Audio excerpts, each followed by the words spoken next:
Top predators किसी भी शिकार को इतनी खूबी से खत्म करते कि ये काम बड़ा आसान सा लगने लगता है। इन्हें इस शिकार के कमाल के डिफेंसेस को टक्कर भी देनी होती। इसकी पहली मिसाल किलो वजनी ये पोर्क्यूपाइन। ये स्लो भी है, सबड्यूड भी और टेस्टी भी, पर इसके करीब 30,000 कांटों से बचा कैसे जाए। ये अपनी कम स्पीड की भरपाई बचाव के अपने इस तरीके से कर लेता है। बैक्टीरियम से भरा हर कांट किसी हाइपोडर्मिक नीडल की तरह ये की खाल में धंस मेजर इन्फेक्शन की वजह बन सकता है। तो ये इस जगह इस बात का एक तकलीफ देह रिमाइंडर है, यहाँ कोई भी खुराक आसानी से नहीं मिलती। इन शिकारियों को ये लगता है इनाम में फायदा कम और जोखिम ज्यादा। ये किसी ऐसे शिकार की तलाश में निकल जाते हैं जिसे खाना आसान हो। अब लगातार बनी रहने वाली धूप की वजह से ग्रोथ की शुरुआत होती है। हरी भरी घास की तरफ यहाँ कनाडा के ज्यादा ठंडे मैदानों में कैरेबू के बड़े बड़े झुंड आने लगते हैं। इनके ऐसे एक झुंड 1,20,000 से ज्यादा कैरेबू हो सकते हैं। सालाना माइग्रेशन के दौरान ये 4800 किलोमीटर से ज्यादा का सफर तय करते हैं। इनके बच्चे अक्सर इनके चलते रहने के दौरान ही पैदा हो जाते हैं और उन्हें झुंड के साथ साथ ही चलते रहना होता है। इससे अलग हो गया एक बच्चा शिकारियों का निशाना बन जाता है। ये बच्चा अपना रास्ता भटक गया है और पास ही मौजूद शिकारी चाहते हैं। ये बच्चा इस बार तो बच जाता है, लेकिन ऐसा एक और शिकारी है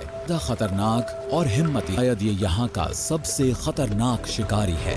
अलास्का को जाना जाता है मस्कीटो। यहाँ इनकी 35 से ज्यादा स्पीशीज दिन रात अपना पेट भरने में लगी रहती है। ये छोटे छोटे जानवर पूरी सर्दी अंडों के रूप में शांत पड़े रहते हैं। अब टंड्रा की जमीन पानी से भर गई है की वजह से यहाँ बड़ी तादाद में मच्छर पैदा होने लगते हैं। जैसे ही कैरेबू अपनी सर्दियों वाली बालों की परत उतारते हैं, ये हमला कर देते। अगर इन्फेक्शन हो जाए तो बड़ी आसानी से कैरेबू का कोई बच्चा मर सकता है। पर इनके घावों पर दावत उड़ाते रहते हैं। कैरेबू के पूरे झुंड इन मच्छरों की मुसीबत से बचने के लिए अपने माइग्रेशन के रास्ते को बदल देते हैं। ये ग्रुप समुद्र के पास पहुंच जाता है। उम्मीद करता है कि समुद्री हवा इनकी पीठ पर से इन मच्छरों को उड़ा देगी।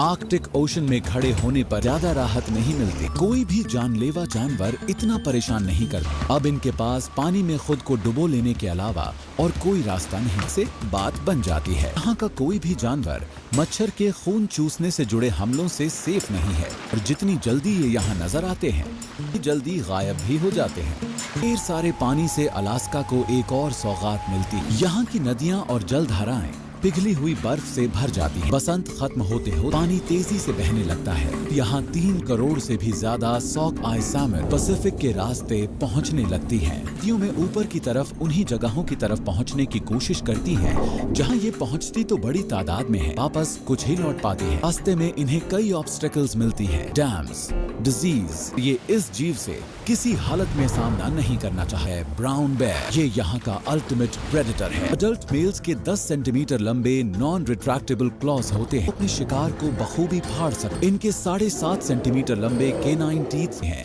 जो मांस को पकड़कर फाड़ भी सकते हैं। ब्राउन बेयर्स दुनिया के सबसे ताकतवर जानवरों में से एक है और ताकत के लिए चाहिए वो भी बहुत सारा। महीने तक कम खुराक में काम चलाने के बाद अब इनके लिए वक्त हो मछलियों की दावत उड़ाने का। इन भालुओं को चाहिए प्रोटीन बूस्ट और वो भी तुरंत। ये वो जगह है जहाँ ब्राउन बेयर हायरार्की में रैंक की सबसे ज्यादा अहमियत होती है। नदी के बीच में आगे को निकली ये चट्टान मछलियां पकड़ने के लिहाज से शायद सबसे अच्छी जगह है। इस जगह पर कब्जा रखने से इसके मालिक को एक खास फायदा होता है।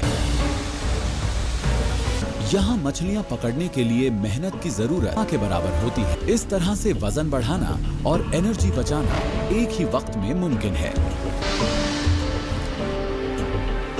स्ट्रीम में नीचे की तरफ एक माँ और उसके बच्चे इस अच्छी जगह की तरफ पहुंच रहे हैं। बढ़ते बच्चों को प्रोटीन चाहिए, लेकिन ये जगह इनके लिए खतरनाक है। अग्रेसिव मेल्स इन्हें घायल कर सकते हैं, मार भी सकते हैं। इस बहाव माँ को बच्चों से अलग कर देता है। एक बड़ी उम्र का मेल इस मौके का फायदा उठाता है और हमला कर देता है। ये बड़ी आसानी से इसके बच्चों को मार सकता, लेकिन तभी माँ बीच में आ जाती है। इस वक्त शायद ये अलास्का की सबसे खतरनाक भालू हो सकती है।